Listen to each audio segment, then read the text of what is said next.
আসসালামু আলাইকুম রহমতুল্লাহ। প্রিয় ভিউয়ার্স, প্রিয় ইমানদার মুসলমান ভাই বোনেরা, আশা করি সবাই ভালো আছেন। আমি আলহামদুলিল্লাহ আল্লাহর রহমতে ভালো আছি। আমি আজকে আপনাদের সাথে শেয়ার করব 126 নম্বর ভিডিও।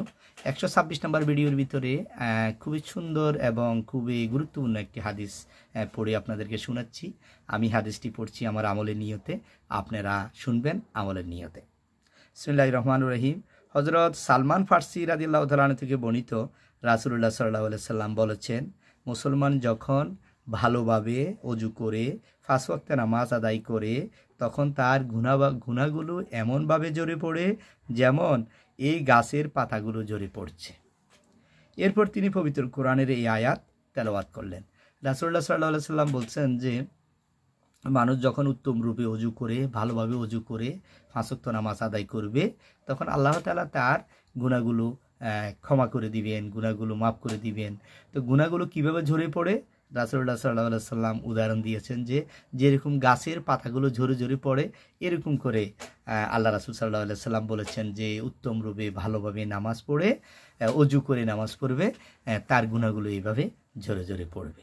এবং পবিত্র কোরআনের আয়াত বলেছেন রাসূলুল্লাহ সাল্লাল্লাহু আলাইহি সাল্লাম, আল্লাহ তাআলা বলেছেন, আকিমুস সালাতা তরিকা ফিহা ফিন নারি ওয়া জুলুকান মিনাল লাইলি ইন্নাল হাসানাতিহি ইউযহিবনা সাইয়্যাতিহি যালিকা যিকরাল লিয-যাকিরিন।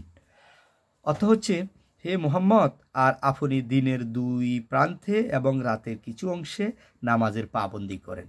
দিনের কিছু অংশ এবং রাতের কিছু অংশের জন্য আপনি পাবন্দি করেন, মানে হচ্ছে আপনি নামাজ আদায় করেন। নিঃসন্দেহে সৎ কাজগুলো অসৎ কাজগুলোকে দূর করে দে। তো আল্লাহ বলতেছেন নিশ্চয় সৎ কাজগুলো অসৎ কাজগুলোকে দূরীভূত করে দে। হ্যাঁ, এটি হচ্ছে পরিপূর্ণ নসিহত মান্যকারীদের জন্য, যারা আল্লাহ তাআলার কথাগুলো শুনে, রাসূলুল্লাহ সাল্লাল্লাহু আলাইহি সাল্লামের কথাগুলো শুনে এবং মানে এবং আমল করে, তাদেরকে বলছে যে নসিহতকারী, যারা এই নসিহতকারীদের জন্য এই নসিহত। তো আমরা এখানে আরও বলেছে, সেটা হচ্ছে ব্যাখ্যা হচ্ছে কোনো আলেমের মতে দিনের 2 প্রান্তের মাধ্যমে দিনের 2 অংশকে বোঝানো হয়েছে। তো এখানে সুতরাং প্রথম অংশের মাধ্যমে ফজরের নামাজ, দ্বিতীয় অংশের মাধ্যমে জোহর আসরের নামাজ উদ্দেশ্য। রাতের কিছু অংশ নামাজের দ্বারা মাগরিব এবং এশার নামাজ আদায় করা উদ্দেশ্য বোঝানো হয়েছে। এটা হচ্ছে তাফসিরে ইবনে কাসিরে এটা উল্লেখ করা হয়েছে।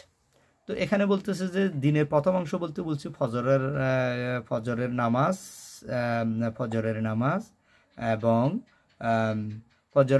এবং জোহর আসরের নামাজকে দিনের প্রথম অংশ বলা হয়েছে। আর রাতের অংশ বলা হয়েছে মাগরিবের নামাজ এবং এশারের নামাজ। এটা বেশি বেশি করে পড়ার জন্য বলা হয়েছে। তো এখানে আমরা এই হাদিস থেকে আমরা এটা শিক্ষা গ্রহণ করলাম যে আমরা যখন 5 ওয়াক্ত নামাজ আদায় করব উত্তম রূপে ওযু করব। ওযু করে যখনই আমরা 5 ওয়াক্ত নামাজ আদায় করব, আমাদের আল্লাহ রাসূল সাল্লাল্লাহু আলাইহি সাল্লাম বলেছেন তার গুনাহগুলো এভাবে ঝরে পড়বে যেরকম গাছের পাতাগুলো ঝরে ঝরে পড়ে।